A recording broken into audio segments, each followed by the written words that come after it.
You have questions? We have answers. Welcome to the Therapist Question Box with your host, Miss Lindsay Schiss.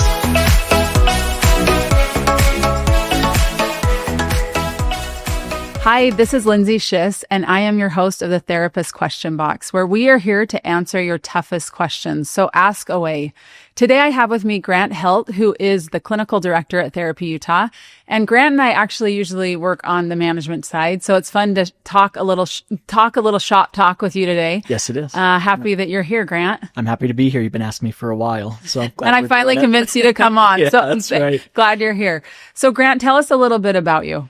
So anticipating that question, I realize it's kind of wild to say this, but I've been doing therapy now for about 10 years, which feels like it's just flown by.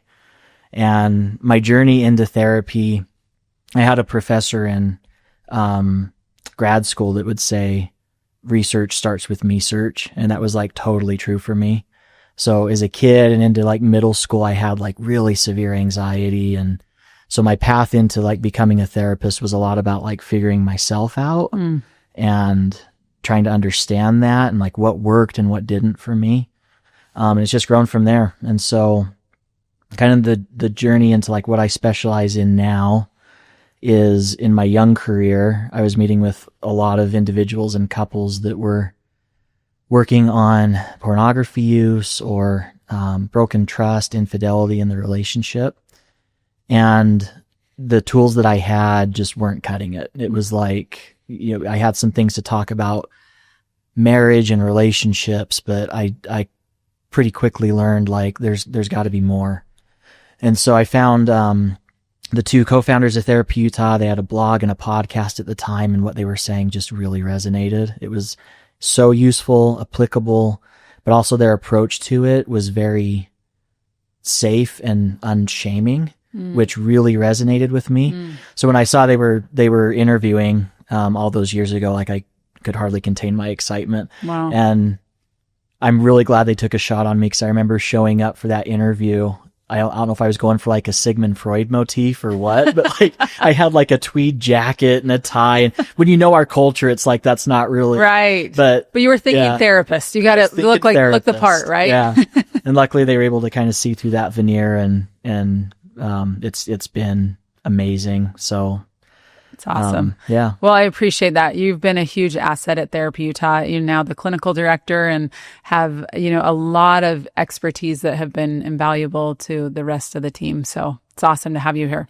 Thanks. Well, today we are going to really be talking about infidelity and trust repair, and we hope at the end of this episode that our listeners will learn what to do after betrayal and really what trust looks like. So I'll just launch right into the question and then we'll go from there. Here's the question. I recently found out my partner cheated on me. They say it was a mistake and want to rebuild our relationship, but I don't know if I can ever trust them again. How do I know if it's possible to move forward, and what does real trust repair look like after betrayal? So first of all, I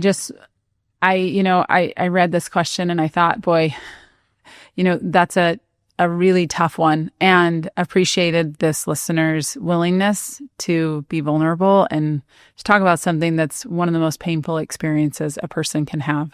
So first of all, I just want to offer that. The second is just, let's talk about betrayal in general. What is betrayal? Because, we may have a lot of listeners listening that have not maybe experienced this type of betrayal, but maybe have had other betrayal. So can you talk a little bit about that? Absolutely. Yeah, I think a lot of times when we hear that word betrayal, our mind goes to sexual infidelity, which is definitely a form of betrayal. In couples like work, there's a principle that when a relationship is really thriving and a couple has high satisfaction, one of the things they do really well is they turn towards each other. So when things get hard, they go to each other for that comfort. When things are good, they celebrate that with each other. And so when you start turning away, that erodes trust, because you don't feel like I can count on that other person to be there for me. They don't share in this experience with me. But betrayal adds a layer to that. It's not just turning away, it's turning away and toward another thing. And so there's a lot of different ways that you can experience that. Like you can feel that with other forms of sexual infidelity. So pornography use, online behavior like chat rooms, things like that.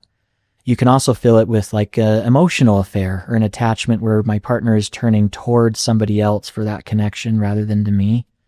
Financially, if there's financial secrets that are kept, that can be a betrayal. And additionally, just having maybe somebody whose opinion you value over that of your partner, especially when it comes to issues that directly impact the relationship. So it's not an exhaustive list, but there's a lot of different ways that you can feel betrayed. And I think what we're going to talk about today definitely applies to any of those categories. Exactly. And I think that's helpful because there's betrayal on a lot of levels and in a lot of different relationships. And certainly this is one of the most painful ones, right? I love that you said it's turning towards somebody else, turning away from your partner, turning away from that attachment figure, and then turning towards somebody else, which is so painful. Yeah. Right? Yeah. So, Grant, I know you've worked with so many couples in the past. How do you know, when does a couple know if it's even possible that's such a good question. To move forward? That's such a good question. So, I would say there's a few elements. One of them is